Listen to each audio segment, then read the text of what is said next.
Okay, here's our morning update for July 8th. Search efforts continue throughout Kerr County. As of 8 a.m. this morning Central Time, there are 95 deceased. I'm going to kind of break down the numbers. On adults, there's 59, unidentified 14. Children, 36, unidentified 18. Camp missing currently still have missing 5 campers and 1 counselor. Officials report there are 161 missing people in Kerr County area. Community members are asked not to conduct debris management on their property until directed by law enforcement. There is also a no burn ban in Kerr County at this time till further notice. Let me give you a visual. I know probably all of y'all have been in our community capturing the aftermath of this disaster. But with that said, also take note that Kerr County is 1,100 square miles of beautiful but complex hill country. There are rural areas that may experience extended response times, areas where cell service is spotty, where the area is single-lane bridges and low water crossings. Sometimes evacuations is not the safest. Sometimes it's better to shelter in place. The hill country is not a one-size-fits-all place. First responders from emergency services throughout Kerr County promptly responded to the recent emergency as the situation unfolded. As with other significant events that are emergencies services encounter, this incident will be reviewed. You have my word. When or if necessary, if improvements need to be made, improvements will be made. What I'd like to do right now is kind of give you a breakdown. You know, I believe the latest report I had, we have 2,100 people out here at some capacity on this incident. Okay, as far as Kerr County Sheriff's Office right now, what our office is currently doing, it's an all hands on deck. Everybody we got are out here, but also we have an additional 2,000 plus people helping us.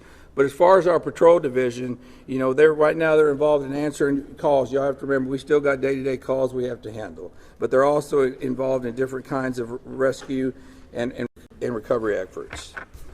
My CID division, Criminal Investigation Division, is assisting with operations at the funeral home. They're also assisting with the identification process. My SOD division, Special Operations Division, is searching through heavy debris with heavy equipment. They're distributing assets with the Texas Game Wardens. They are also involved in recovery operations. Also, they're working with DPS special agents on all recovery. Our communications is overseeing the communication operation liaison with DPS also. Our emergency management, Dub Thomas, is in the EOC Center. Also with my chief, they're both in the EOC Center. At this time, I brought a couple of the guys. I was going to let Captain Jason Waldrop say a few words. Jason has been in the field, hands on deck this whole time. I hadn't been able to get out of here a lot. There's a lot to manage here. He's actually witnessed several things. He's going to give you a few ideas and updates on what's going on in the field, where he's been and what he's been seeing. And then we'll turn over to Sergeant Jack Lamb. Captain Jason Waldrop.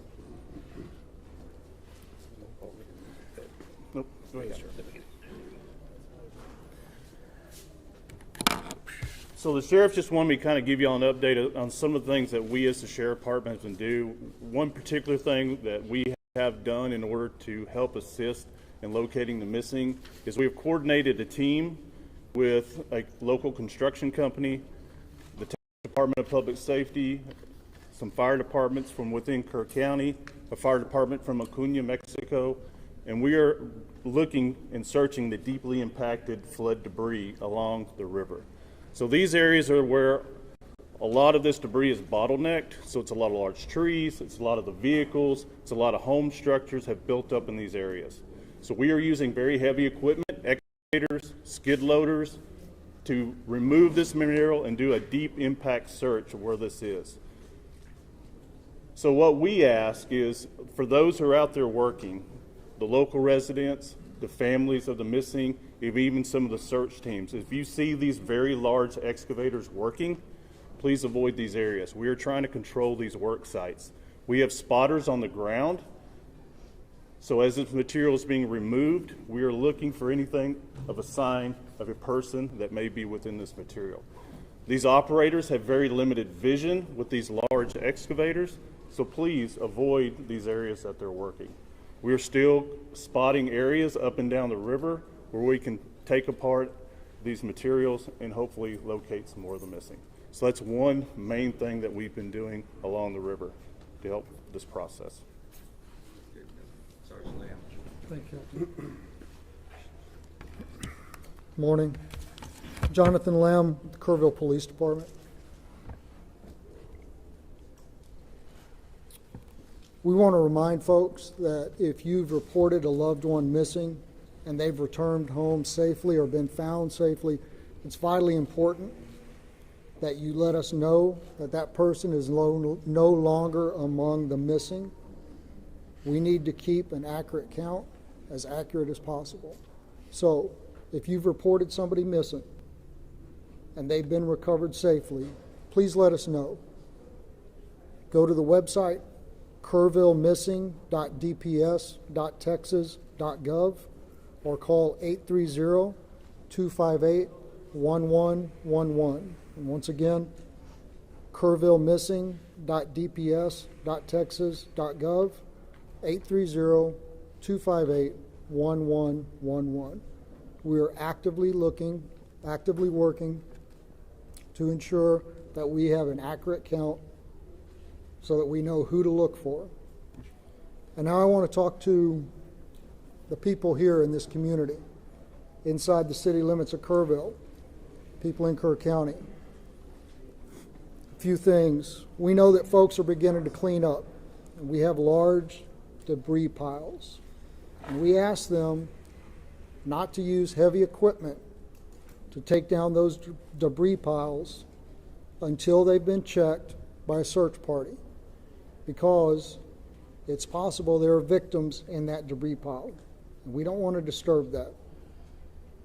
Please give us a call, our non-emergency numbers at the police department and the sheriff's department, and let us know that you've got a debris pile that needs to be checked before you begin that level of cleanup. Sheriff Letha mentioned the burn ban. That's countywide. We need people to respect that. Do not burn during this time.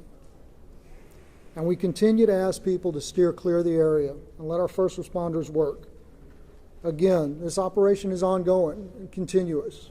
Our first responders are trying to get to places to do their jobs. And people come in here from outside the community and people within the community who want to go sightsee and look at the river and see the flood damage. It's making our job very hard. We ask folks to give us room to work. I want to talk a little bit about the events that happened on the morning of July 4th, what the Kerrville Police Department and other first responders were doing in those early morning hours. And I want to start outside of Kerrville, out in Hunt. Now, for those of you who went out there yesterday with the governor, y'all know that Highway 39 crisscrosses the Guadalupe again and again and again. And all of those low water crossings, when they flood, they create islands where you can't get in and you can't get out, trapping people in their homes, trapping people in vehicles. And that's what happened on the morning of July 4th. One of our patrol sergeants lives out there in Hunt, and he got up, he got ready to go to work, and he realized when he hit the intersection of FM 1340 and Highway 39 that he was trapped on an island that was Hunt, Texas. And he saw people, dozens of people trapped on roofs. He saw people trapped in swift moving water. He gave them encouragement over his public address system in his vehicle. He told them to be strong, that he would get to them as quickly as he could, and to hang on. And he knew he needed help. He went to another detective, Kerrville Police Department detective who lives out there, and he woke him up, and he said, "It's bad. I need you to get your gear on and come find me." And then he went back out. And for 13 hours, those two officers along with some Hunt volunteer fire department firefighters and an emergency room doctor, provided care to that Hunt community.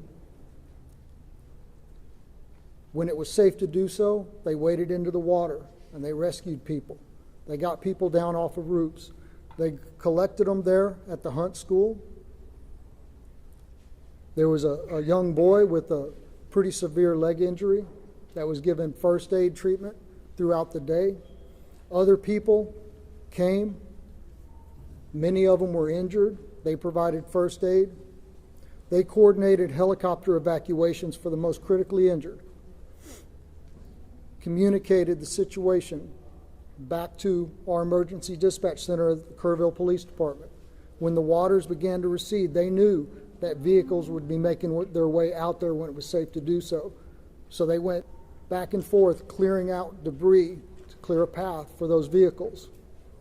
They saw helicopters flying back and forth, making recoveries upriver, evacuating those summer camps. And they were by themselves on that island that was Hunt, Texas, doing what they do, serving, protecting, and helping, until about 5 o'clock in the afternoon, when other emergency workers and high-profile vehicles were able to get out there. And here in town, the early morning hours is still dark. Our officers realized that areas of town that traditionally don't flood were going to flood, and that low-lying areas close to the river were in danger. Officers spent hours going back and forth. In that first hour, they evacuated over 100 homes and evacuated and rescued over 200 people. And to say that doesn't even come close to explaining the actions that took place. Door to door, waking people up, convincing them that yes, the floodwaters are coming and you need to leave now. They rescued people out of vehicles. They rescued people out of homes that were already flooding, pulling them out of windows.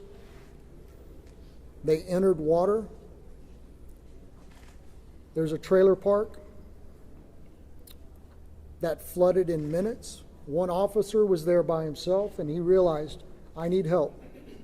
He sounded his siren, driving up and down those streets that were beginning to flood, calling on his PA system for folks to wake up and evacuate. And then 2 other officers joined him through first thigh deep, then waist deep, then chest deep water, as they went from RVs and trailers and rescued people, carrying them to safety through the water. Out on old FM 689, there were 2 people trapped in the water, clinging to a tree. 2 officers were there when a third one drove up. And one of them was wrapping a 100-foot flex line garden hose around his waist to go into the water and rescue those people. And those 3 officers went into the water, and one of them held that hose and acted as an anchor, while those other 2 made their way to those 2 victims, and they were able to evacuate them safely. Folks, I don't know how many lives our KPD team saved in an hour in Kerrville, but I know that this tragedy, as horrific as it is, could have been so much worse. And finally, I want to tell you about a member of our KPD team. These guys have been working around the clock. 4th of July traditionally is a all hands on deck event for us, because we hold an amazing concert on the river. On July 4th, it was an all hands on deck event for a very different reason. But our officers had been working without time off, without any downtime, 16, 18, 20-hour shifts, without complaint. Yesterday was the first day we were able to give a couple of them some downtime. So we sent an officer home to rest. But rather than taking a day off, a much well-deserved day off, he got up and he put on his gear and he volunteered to go out on foot with a ground search party. And he spent his day up and down the Guadalupe River, going over, under, around trees, searching for victims to try and reunite the missing with their families.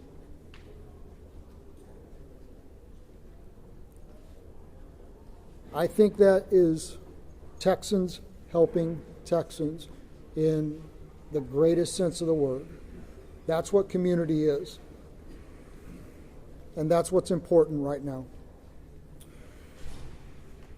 I want to continue to thank y'all for helping us spread the messages that need to be spread. Before I open this up for a very few questions, just ask you to please, just ask you to please say your name and who you're with before we do that. Yes, sir, right here. Oh, I'm sorry. The mayor is supposed to speak now. I apologize. Mr. Mayor, I'm sorry. Good morning, everyone. As Jonathan Lamb has said, this is a story of tragedy, but it's also a story of heroes.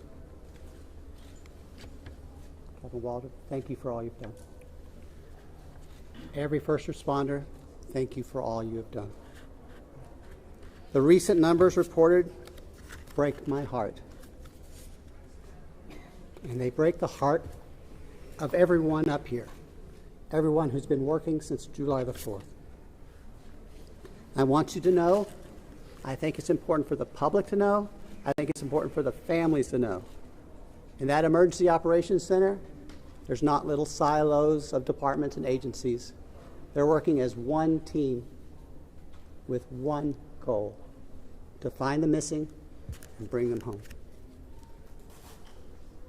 I'm grateful for every first responder, every helper in every field. Those who are feeding the hungry, those who are providing shelter to people who have no home, those who are providing clothing, who no longer have a wardrobe. I'm also grateful for the generosity of the world. Two companies that are hometown companies, companies that started in Kerrville, Texas, announced today and yesterday that they will be donating to the relief effort.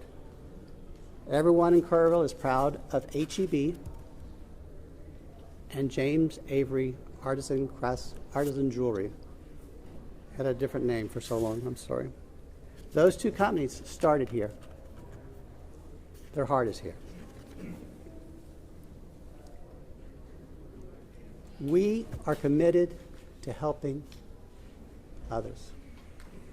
After you all go home or go to the next story, we will still be here. We live here.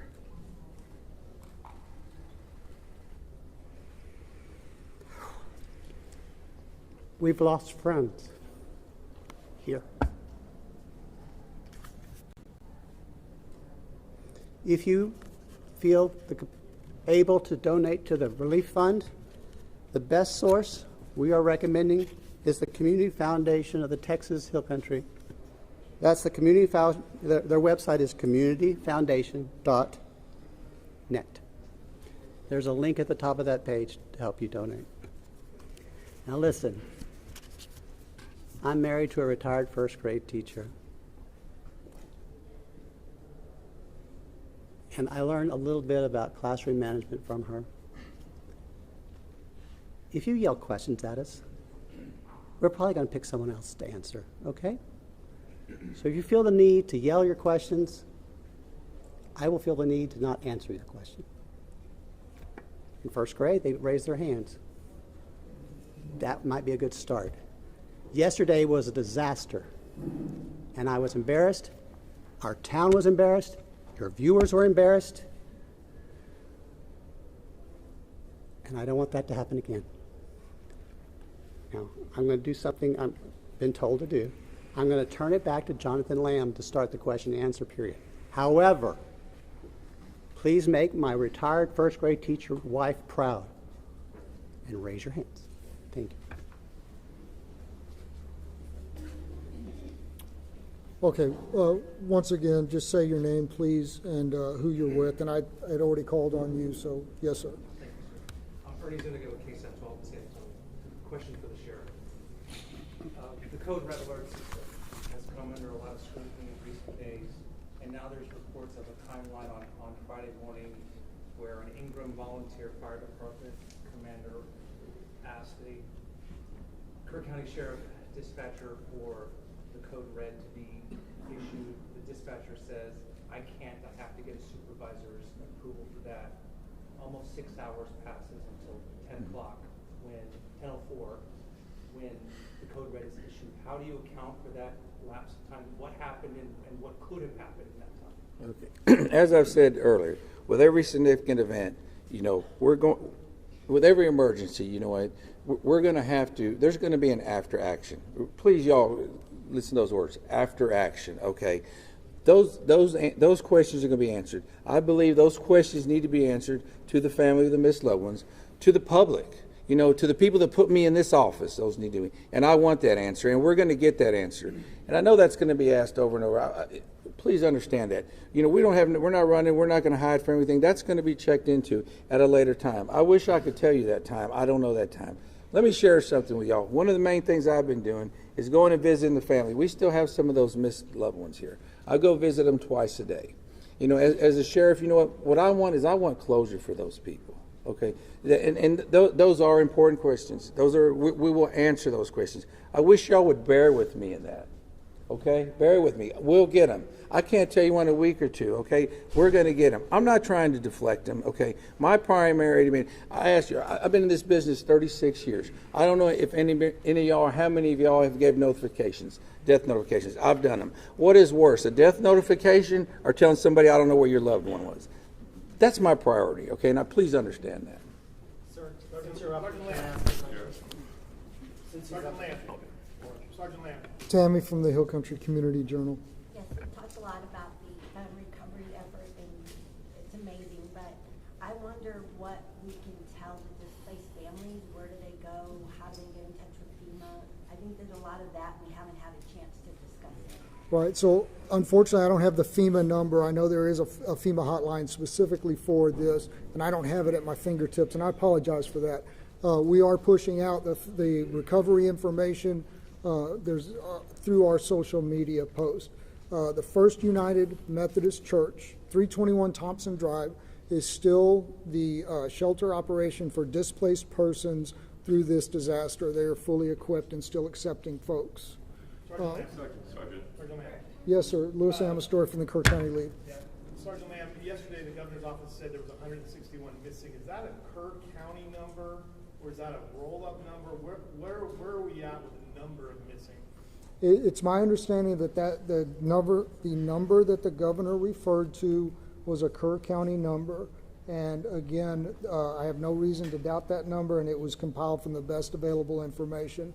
But we are asking folks to make sure that the numbers that we have are accurate. So if somebody has been reported missing and they have now been accounted for, please let us know that so we can revise those numbers and make sure that they continue to be accurate. Yes, ma'am. Thank you. Thank you, Juanita with Telemundo NBC. Yesterday, Governor Abbott said that 2 days prior to the disaster, he had provided resources, and they were here on ground. I know this is a question for the mayor, but he said you guys were prepared, that you had those essentials. What happened? Did you guys have those resources? Yeah, listen, I'm going to just say what has already been said. At the appropriate time, all of that is going to be reviewed and checked into. I don't have the answer to that question right now. I don't have that information. And rather than speculate, it would be irresponsible for me to do that. Mayor, So, could you speak on that? Repeat the question, please. Yesterday, Governor Greg Abbott said 2 days prior to the disaster, he had provided the town with more than enough resources to respond to the disaster. Were those resources here? Locals tell us they they didn't see any resources, they didn't see anyone until hours after the disaster. Thank you. What resources did you guys have, and why wasn't there any response? Okay. I didn't see the governor's remarks. I haven't seen the governor's remarks. Last night we had a city council meeting, and I was required to be there. And so I'm sorry, I don't know what resources TDM had in place at that time. I know when I arrived at the Emergency Operations Center on the morning of July 4th, there were TDM personnel there.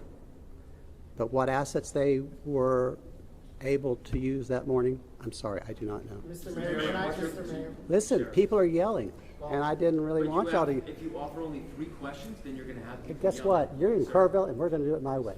I understand that. Morgan Chesky, please.